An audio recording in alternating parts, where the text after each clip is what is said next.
everyone, welcome to other episode of 15-minute business chat with industry expert. I am Ghadi Ali.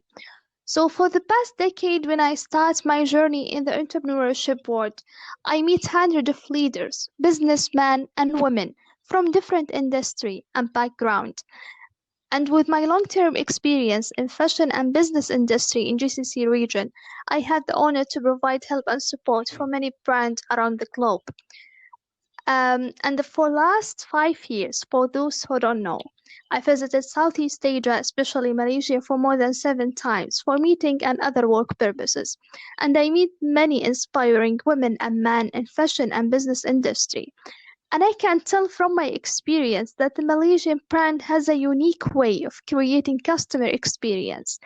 They always make sure to added value for their target consumer.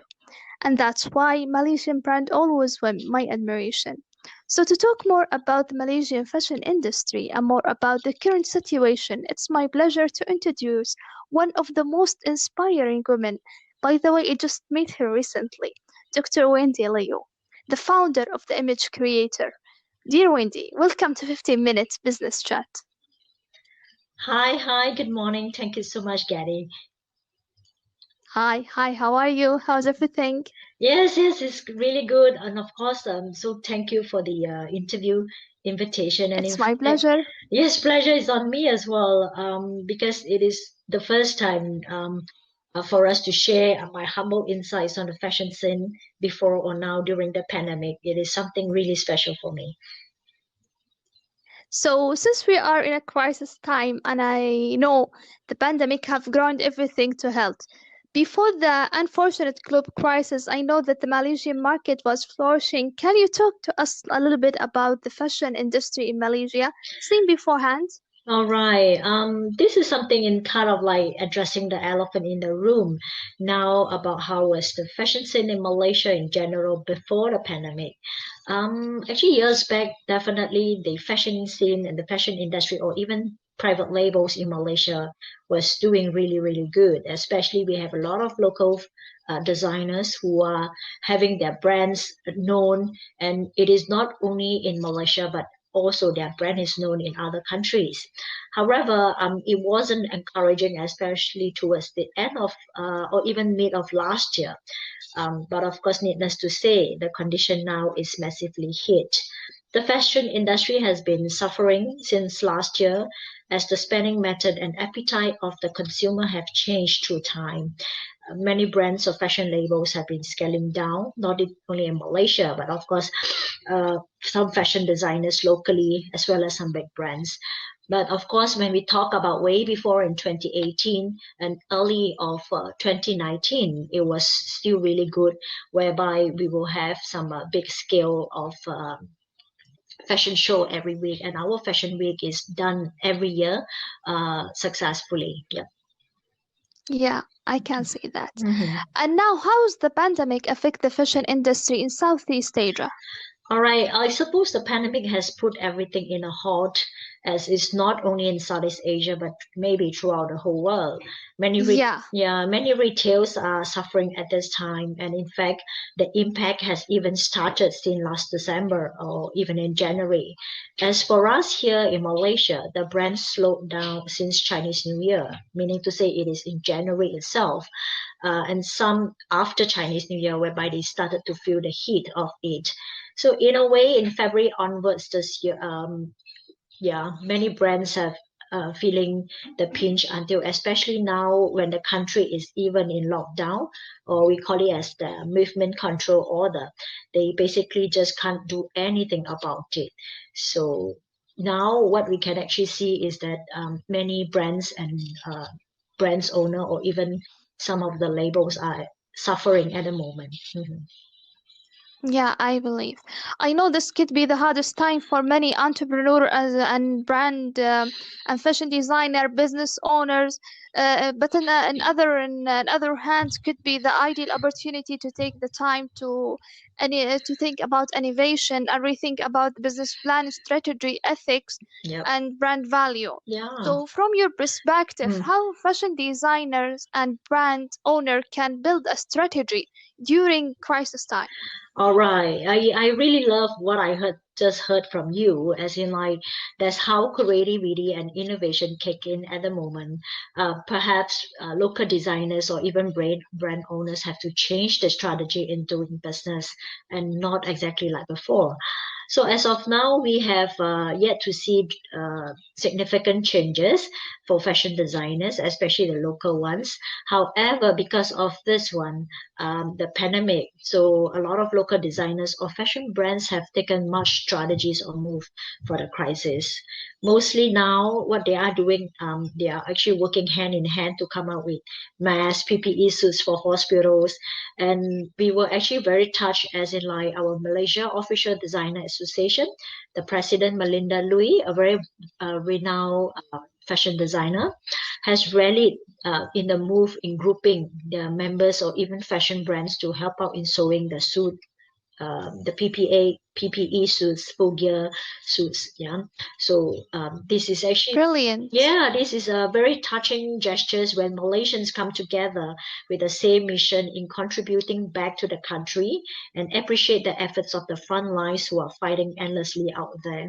So all this move is besides on contributing back as a resident of Malaysia or citizen of Malaysia.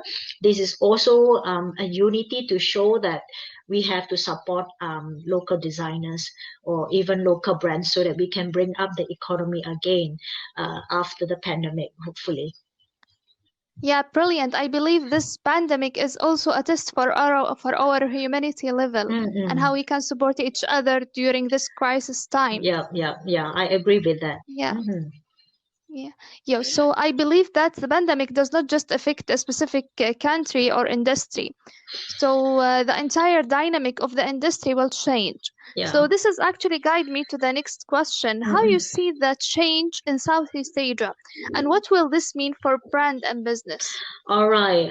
Definitely there will be a change, and we are certain that the things will never be the same anymore as before.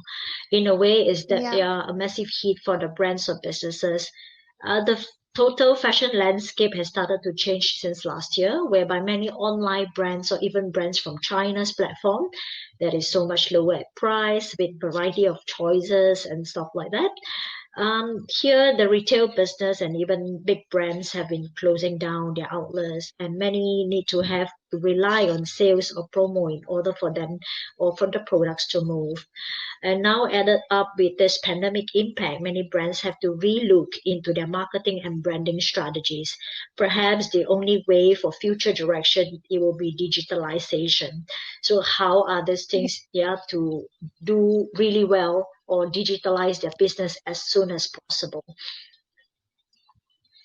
Yeah, Wendy, since we talk about the retailers, I believe that the retailers will be feeling the impact of the pandemic crisis long after the quarantines.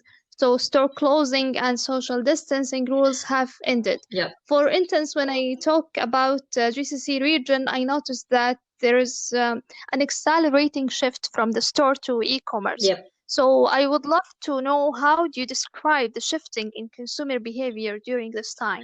The consumer behavior has been shifting surely drastic as consumers are now a little bit more careful in spending, and the choices might shift from the aesthetic perspective to the practicality and products versatility. Ever since the MCO or even before the lockdown started, since I have mentioned businesses slow down. So Yeah. yeah, so of course things will get worse and now giving a total halt to everything. So most of it, the people here are losing their income tremendously. So yeah, Mm. now whatever luxury brand is no longer appearing as the first choice.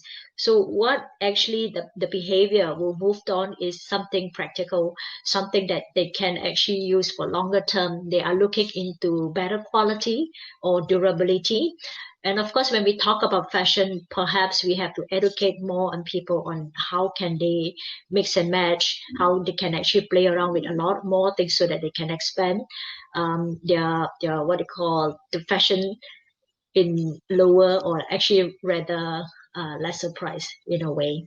So the behavior has been shift differently, and we can foresee that it will still last for a year or two for that to bounce back to the normal state as before. Yeah, Mm. I can see, I can see. So let us move to another side of your personality and talk about personal things. So I noticed that you are focusing also in women empowerment Mm-mm. and you inspiring women around Southeast Asia. Mm.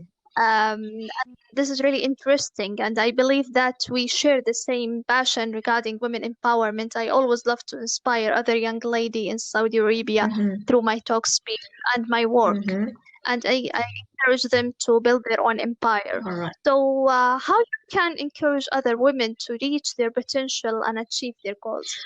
When we talk about reaching the true potentials, and I suppose still there are a lot of women do not have the encourage to speak up as to show people as who they are. Many women are Yeah, actually not heard, not seen, and not felt. Their presence is not there. We were just talking about this one, this topic, women empowerment topic, last month during the International Women's Day, and we recently also worked with a very good platform on women platform. It's actually called Lead Women in preparing women to hold board position. Now, speaking about this, I think the losing identity is something that a lot of women is facing now. Who they really are, how they should actually have faced, the workplace, how they can actually stand a place in a male-dominated or male-centric landscape, how they can actually yeah, portray and juggle their different hats as a mother. So all this, when it comes together, it gives a certain stress on how a woman should behave. And because of the unconscious bias that a lot of time we experience on our ability, on the things that we speak, we do, women are always sometimes being labeled as emotional. I recently learned something that I find that is very interesting. When we talk about emotional, this is something that always hit on women. But how people have forgotten, in fact, happy is also part of our emotion. But why yeah, yeah, yeah, sure. but why every time when we are happy, nobody will say that you are so emotional. But when we are angry, when we are doing something different, people will say, "Hey, you are so emotional." Get what I mean? So this is also part of unconscious bias that we have to Yes, constantly educate the public, be it men and women, to work this out together. And all this women empowerment, it also leads to diversity and inclusion in the workplace, or even we talk about equality. So this is something I suppose we have been striving uh, to for many years. Is still women alone, we cannot do that. We need the men to work this out together in terms of respect, absolutely. in terms of respect, in terms of agreement. So all these things have to be ironed out, and it all coin down into something that we have to really be united and work it out together. um, Something that I really wish to speak to a lot of women: speak up as in, like, we have to really let people know who we are, what we have in mind. Yeah, Yeah, it doesn't mean that a mother cannot be capable at work. It doesn't mean that when we are juggling a lot of things at the same time, we are emotional and stuff like that. So equality and the fairness to treat each and every gender is essential. So let us actually create our presence, to be seen, to be heard, to be felt at the same time. Mm, brilliant, brilliant, Wendy, thank brilliant. you. So we reached the end of our lovely chat. But by the end, what is your advice to other business leaders, especially in this All time? right. I dare not really say it is an advice. However, it's more of like a sharing insights and thoughts from different perspectives. Yeah, Yeah, business leader must be agile in the change and shifting to digitalization is needed. Agility is something that we have to be quick and shift. Yeah, it is now. kind of like a racing game on who is fast in going forth to cope with the future needs, the future spending patterns, or even the future brand's direction that now focus more on sustainability. So what people are looking now is no longer about aesthetic size, but more of like things which is practical to them. In a way, creativity in making their existing brand and products versatile is essential too. So that's how, like what you have mentioned earlier, creativity and how to be innovative to make this brand hop into the sustainability in the shortest time possible. Yeah, sure. And they should find the effective way to treat their customer and employee and also communicate with their customer, employee, and stakeholder with full of transparency and hope. Excellent. I really like what I heard you. Yes, yes. Now it Yeah, is more than ever we have to focus on the customer service, and I really like on your advice or your insights on honesty or transparency, because nothing is more acceptable than genuine and authenticity, how we are authentic to ourselves, our brand, our products, and most importantly, to our own customers and clients. brilliant. Well done, Thank you. Wendy. Well done. Well done. Thank you Thank so you. much. It was a Thank you. pleasure. Thank you.